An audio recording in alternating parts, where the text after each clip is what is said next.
proud day every time I get an invitation to be still considered part of the department, which makes me really proud because things have changed quite a bit since the time when I started here and today.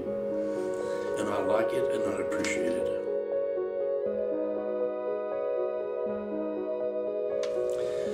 Basically, there's two of them. First one, when we went from door to door in the district and asked people to establish civil service for us, since we didn't have any rules and regulations at that time. So we needed some kind of protection, and we worked on this.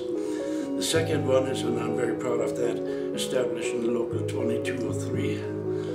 And this helped us tremendously, and I'm very, very proud to be part of that.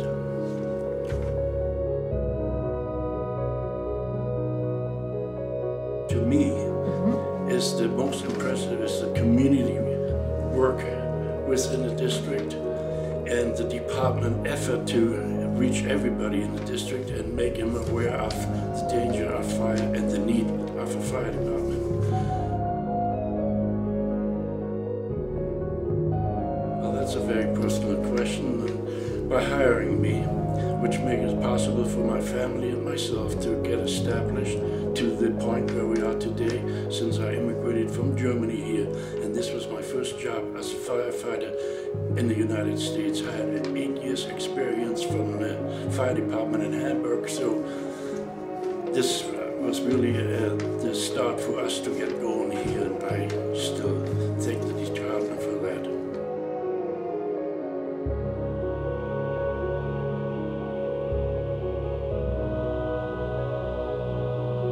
This sort of, to me, is a blending of tradition and change.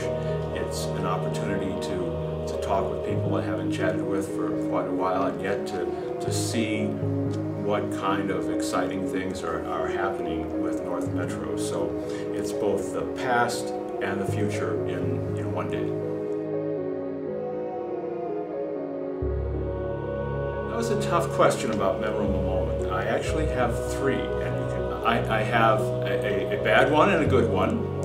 And the bad one is the Hacienda Motel fire, which hopefully even the new people on this department have heard about, because it represents the only multiple casualty fire that North Metro has had, as far as I know, in its history.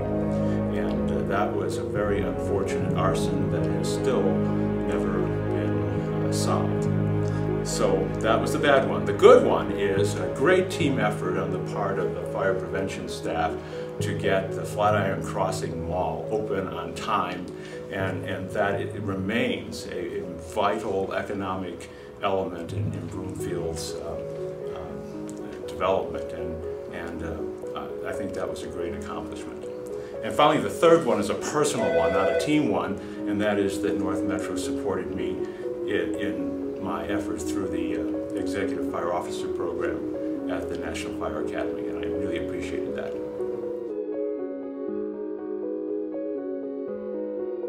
Well, coming from the fire prevention side, I'm going to give you a fire prevention bent on that. And that would be, I think, the most impressive thing we've seen in my career is a proliferation of the installation of automatic sprinkler systems in buildings. We're getting them in many, many more buildings now than we used to, and that means that the public is going to be safer, and even more importantly, our firefighters are going to be safer. I believe right now that there are 12 apartment complexes going through planning in the city and county of Broomfield, and every one of those apartment units is undoubtedly going to have sprinkler protection, as opposed to the older buildings which don't, and put people at a much higher risk. That too is a really tough question, and there could be many answers to that. I think the most important answer for me is that it has helped me evolve and get better at dealing with people and just treating people in a respectful and constructive, productive way.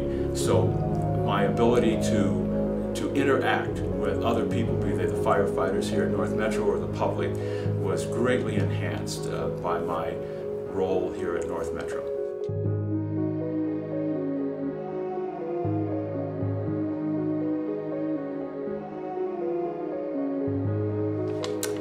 it's a good time for me to come back and see a lot of people who I don't get a chance to see very often. The first one that I came to, I was actually still working, and that was about a year ago. And or has it been 2 years? It may have been 2 years now. But it's just a good chance to come back and see everybody, touch base, find out how everybody's doing. Probably besides my first day and my last day, probably my most memorable moment was 2000, right after September 11th, and it was Broomfield Days Parade, and we decided that what we would do is put more than just the usual one engine and the battalion chief in the parade. We ended up putting just about everything we had in the parade, and there was a huge turnout. The street, you know, Midway was just lined up with people, and it was just a pretty moving experience to see all the people coming out. I mean, they were just about coming out into the street all around the engines.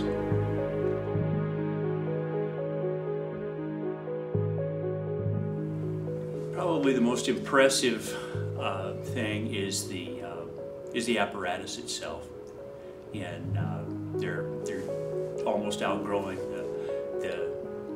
the apparatus bays. They're pretty close to it. At Station 61, where I worked my final day, we only had about 4 feet left in the apparatus room to fit the truck in there. So.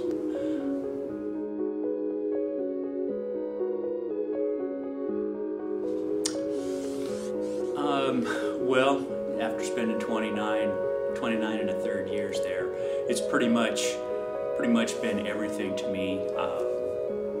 You know, it was a great career, it was a stable career, it was good for my family, it was good for me, and it continues to be an important part of my life.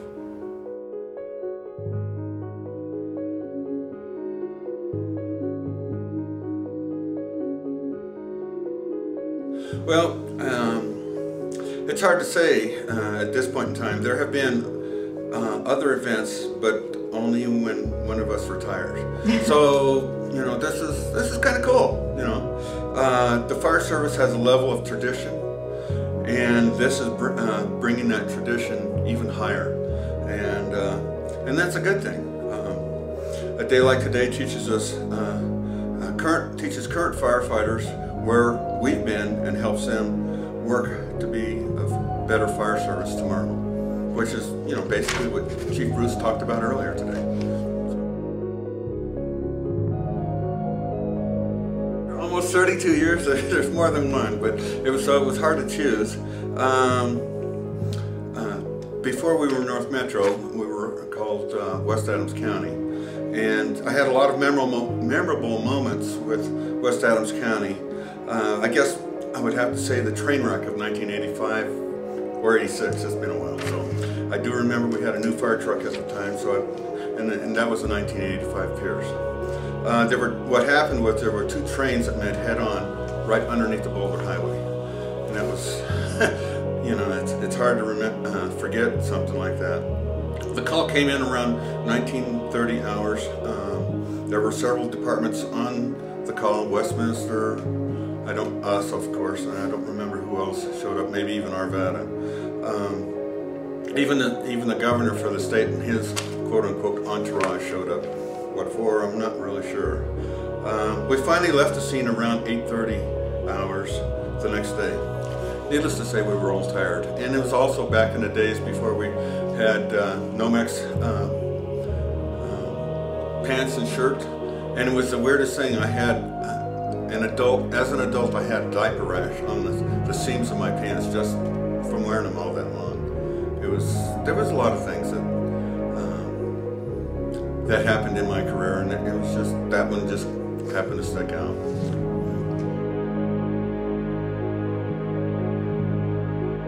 To tell you the truth, I think the SCBA was, mostly because when I first got into the fire service, it was in the mid-70s.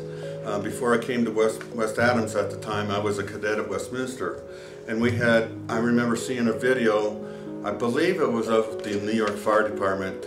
Those guys, if they had a structure fire, they would go to the front door, smoke's billowing out and flames billowing out, and they're standing at the door for maybe 30 seconds or so, hyperventilating themselves to go in and with or without a hose line and try to rescue somebody or put some fire out, and they come back out smoking, with smoke coming out of their nose, their mouth, and they would be coughing like you wouldn't believe.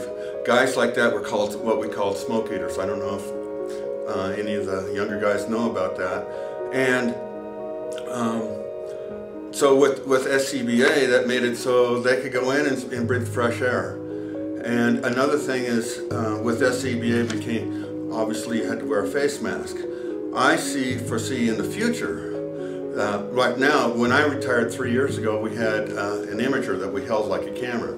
And I foresee in the future that the face mask for the SCBA, every firefighter will have that in his face mask, and he'll be able to walk in, look around the room and say, oh, there's a body, let's go get it. And instead of having to do a full room search, they'll be able to just go right to the individual and help get them out and save much more lives that way. Well, there were a couple things that were going on. I grew up playing football, basketball, baseball, so I knew about the team effort, and working in the fire service was just exactly a team effort, whatever we had to do.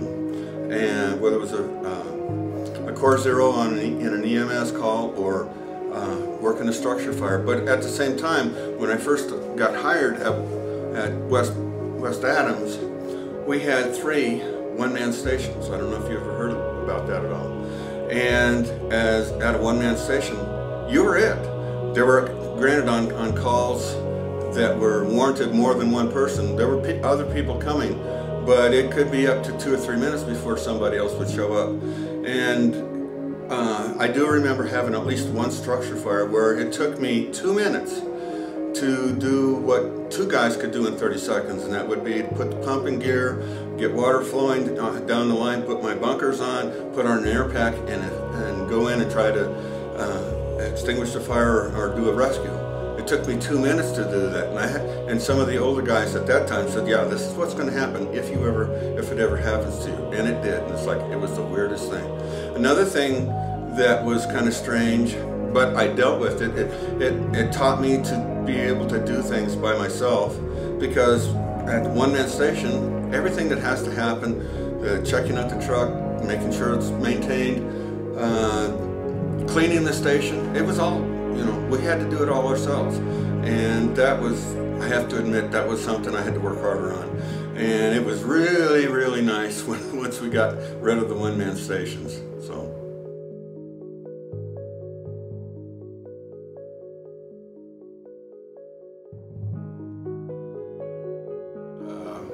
A reminder how much things have changed and how few people you know that are present today.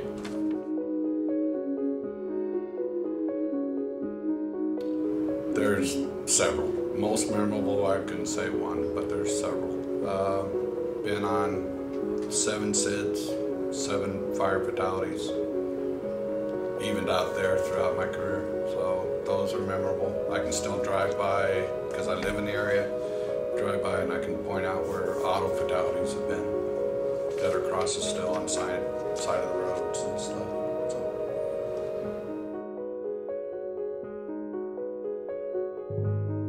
For this particular department, the numbers, because when I hired on, we were a one-person station and relied upon volunteer response, which during the day was non-existent. So looking at some of the pictures of past reward recipients, for example, the ones that me, Chief O'Hare, and Pogo Lindquist received, that was 3 of us getting that award, and we each showed up in our own individual piece of equipment. So nowadays, you see 6 people receiving the same award, and they're showing up on one apparatus or with the rescue along with it.